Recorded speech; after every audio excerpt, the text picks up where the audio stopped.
Welcome back to another video. Every time I start talking, I'll start moving things around. Don't know why I do it. So today we're diving into the subject of the invisible world. So I'm going to pause and think about that for a moment so I can speak about it.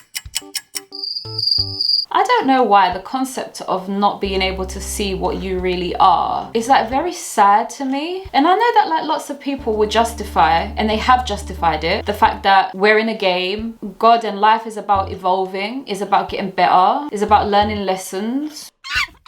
But my brain over here with like this like perception of perfection and the fact that I am God, like having that perspective, I find like these conclusions like very silly. Sorry, let me use a different word. I find them annoying because I personally don't enjoy this process of getting to know myself, going through lessons, becoming stronger, becoming bigger. I actually don't want to be strong. And my brain has rationalized this experience of becoming something and getting used to something or becoming strong as a waste of time.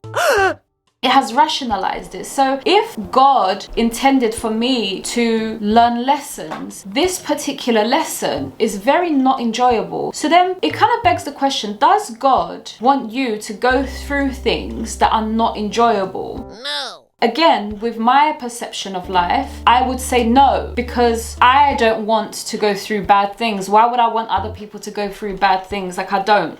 And people that justify it and say, oh, well, how would you become strong if you don't go through these things? Or how would you learn if you don't know this, don't know that? I'm God, so I can come up with a different way to do whatever. Or I could just eliminate the whole process of having to learn anything. Or I could just do things differently. Like there's so many answers to that. But we always go back to, as humans, we always go back to the thought that we can't comprehend why God would do things because our brains are not big enough to comprehend why God would do or life will do whatever it does. But let's just trust in it because here we are. And it's funny because I feel like this type of talk is actually a trick. It's a trickery because my friend was saying to me like, oh, you know, to manifest things and to create them, you have to work from kindness. You have to, you know, be kind and show the universe this like genuine kindness. And then the universe will match your energy with giving it back. First of all, that has not been my experience whatsoever. The universe doesn't match me with anything actually. And second of all, the people who are, for example, I'm going to throw in Donald Trump, for example, he did not have to show kindness to succeed. And there's lots of people out there who has not shown kindness to succeed or who has not even bothered to have this, the universe matches this and matches that. What I will say though is that I have observed that the brain is manipulated by life, and depending how your brain gets manipulated will be depending on what you put your focus on and what you put your energy towards. Like for example, today I'm going to clean my house, therefore my house would be clean by the end of it. Because why? Because my brain put the effort into cleaning my home. Why? Because I have an idea that I need to have a tidy home. Why? Because I saw a dirty home and I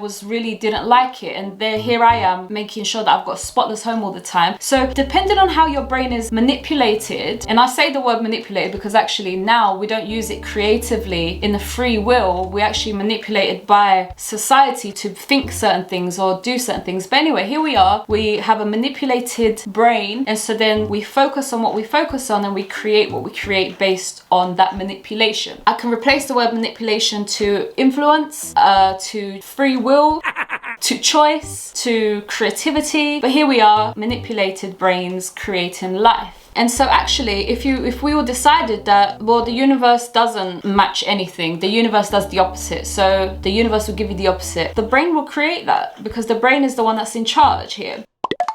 So I don't like when people teach these final thoughts about things of like, this is how life works, because actually it depends. Does your brain believe in it? And if your brain believes in it, then yes, that's how it works. And if your brain doesn't, then no, that's not how it works. Whatever your brain believes in is what works. And also the brain, in a lot of people's brains, doesn't actually conclude anything. It's confused a lot of the time, therefore it doesn't create anything. It just lives in a state of confusion of like, I don't know. And then therefore you don't really create much. You're just in a I don't know process. And I think a lot of people live in that way, because the moment you really believe in something, you start to act, you start to do things physically that then create ideas in your head. For example, I want a clean home. By the end of the day, I have a clean home. Your brain creates the experience that you think about based on movement.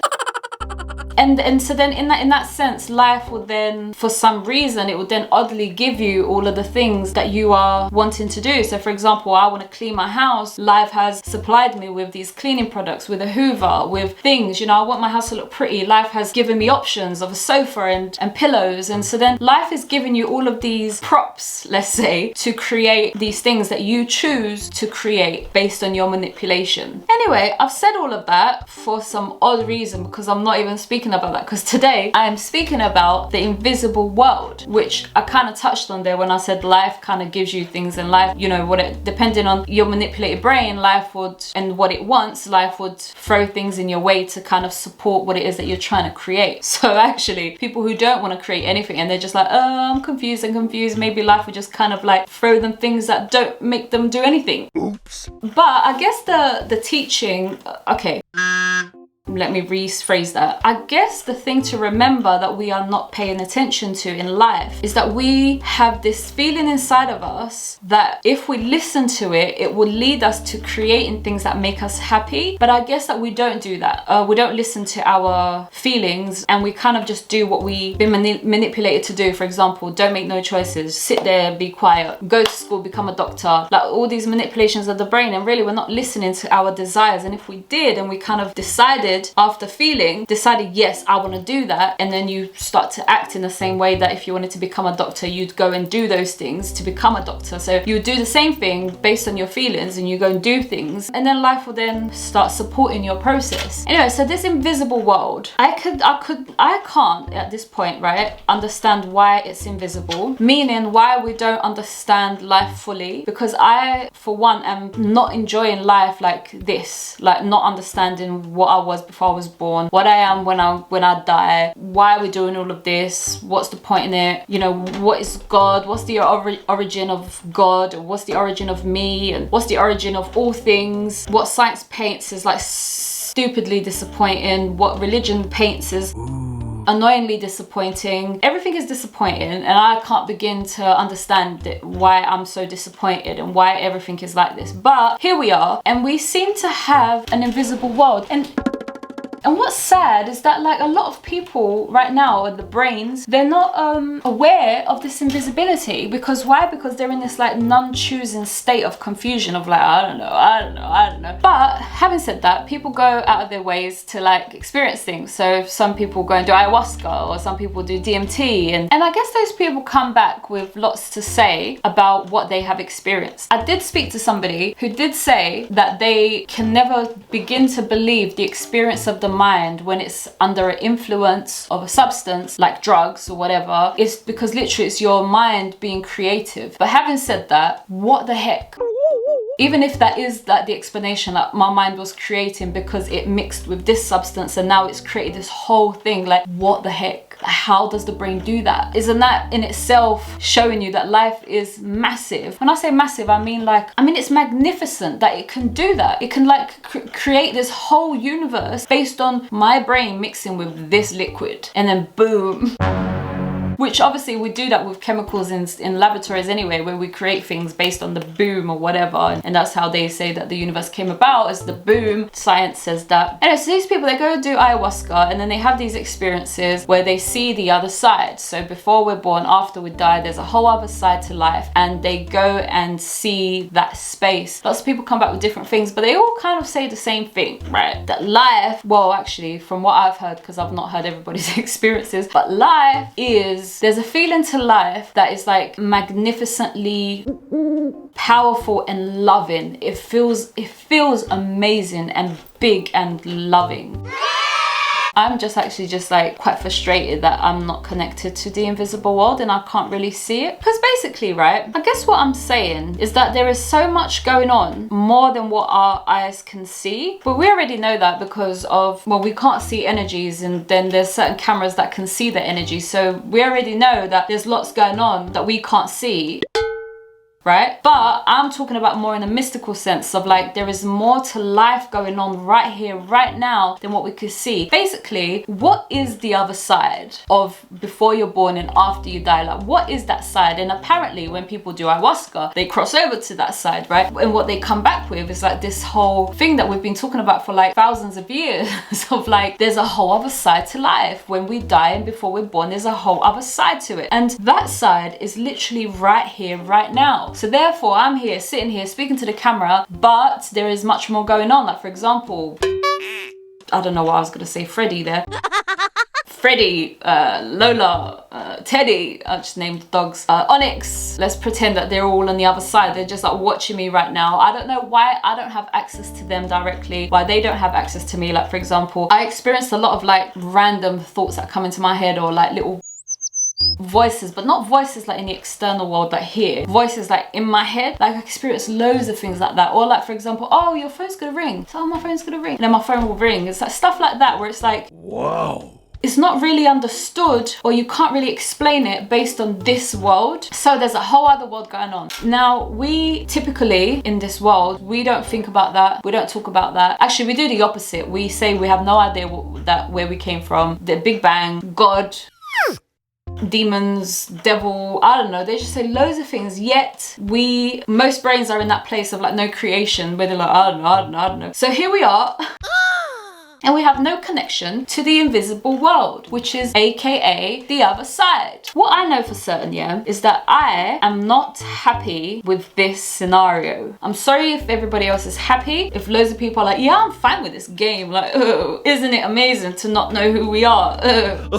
Sorry, I don't know why I'm laughing like that. I'm trying to copy somebody's laugh, but no, here I am and I'm not happy with it. 100% I'm not happy with it. So then I want to understand, and then I've come to the conclusion that I think it's unfair because I've been asking for 15 years to understand, and there's been silence, and there's something wrong with that. I've been asking to speak to the other side for 15 years and there is silence. Now, other people get to experience things and dreams and stuff. I don't, right? I get nightmares, I get the opposite. And there's something wrong with that, because deep down I want to be loving, I want to be giving. So if I'm like this, there's something in life that must be like this too. But that thing is not being able to help me in the way that I am asking for. It's only being able to help me through feeling. For example, these loving feelings are inside of me, or I get little ideas of like, oh, don't give up, Nayna, or carry on, do like this like helpful loving thing. But the main outcome is still the same. I don't have the answer and I don't have access to the other side. But there's something inside of me that says that I have every right, because I want to, so I have every right to have access to it. So there's something wrong with life that it's not allowing me to see and to know the invisible world and the other side. And it's something to do with my brain. I have to convince my brain, because after the past 2 years it's been a nightmare, and at the end of the nightmare I've realized that the brain is in charge. So therefore I need to create the experience in my brain to connect to the other side. I guess there's a way, like through manipulation and stuff like that, to create a type of connection to open up to the other side. Create a connection to open up to the other side. Create a connection to open up to the other side. Create a connection. So basically, so the brain has been cut off from the other side for some weird reason, and it has, because I'm seeking for it, I can't find it, it's been cut off. And now I have to create the connection once again in the brain to the other side. I have to create that connection. Sorry, I'm just like teaching myself as I'm going here, because you know, I'm in the middle of this problem. Anyway, and so then I'm guessing that in that process to connecting to the other side, we then will open up to a connection to the reality, which is before you're born, after you die. What is the reality? We need connection to that. I for certain need connection to that. So therefore I'm going to create the connection to the other side. Actually creating a connection, meaning I have to sit there and I have to, I guess, envision a connection. Maybe I could envision I need a tunnel, then yeah, I need a tunnel because I don't like a door, because I'll just open a door. So just open. Why are you closed? Open. Open. Why does that take time? It takes time. Like if I just say open, like why has it got to take time? I think it's something to do with the makeup of this, the reality of Earth, where it's like it's built slowly, it's slow. So it's kind of difficult for me to go very fast when everything else is going very slow. Unless obviously I come away from this and I die. But for as long as I'm a human and I'm here, then it's kind of difficult to go very fast when everything is going very slow. And so then I have to work at the pace that I am in, which is slow. Damn. But having said that, you can afford to go a bit faster with the thinking, but unfortunately the process in which it manifests, and I don't like that word, the process in which it becomes a reality where you have the connection is slow, but it will get there. It will get there, and then you will be connected to the other side. And so then the goal to this conversation and the goal to all of this is that we as all humans have the connection that we're supposed to have to the other side, meaning we know what we're coming from, we know what we're going to when we're going to die, we know what life is, we know what the reality is, we know who we are, we know who everybody is, we know why everything is happening, and we have that information because we have a connection to it. It might be that we can see it. It might be that, I don't know what the connection would look like in the end. I'm guessing it will be a mixture of all of the senses. Like you can feel it, you can see it, you can know it, you can taste it, you can feel it. Huh? Why did I say know it? Is that another sense, like to know something? Anyway, and so then we have maybe a full human experience of the other side in whatever dose we choose to have. Obviously, because I guess that my dose would be very high and somebody else might be like, no, I just want to know what we are, but that's it. I want to stay as a human, whereas me, I'd be probably living between being a full god and being a human, because I don't want to spend my time just being a human. And here we are forced to just be a brain. And really, we should have a connection to the reality so we can experience all of life as well as a human. And right now we're locked as just being a human, and like I said, people justify that saying that's the way it's supposed to be, otherwise and I'm here going, no, because we're clever, life is magnificent, there is another way to do this. And I would prefer if I would have access to becoming and being a full god all of life as well as being a human, and I can do that. Because why? Because I'm God. Wow. Anyways, here I am. Thank you for listening. If you've gotten this far, thank you so much for listening. I hope I have awakened the desire in you to know who you are beyond this body, and to also start creating the connection that apparently is going to be slow to make, but here we are, it's going to come. And so then here I am, and I'm going to create it. Okay, until next time, have an amazing evening. I shall see you next time with another conversation. Goodbye.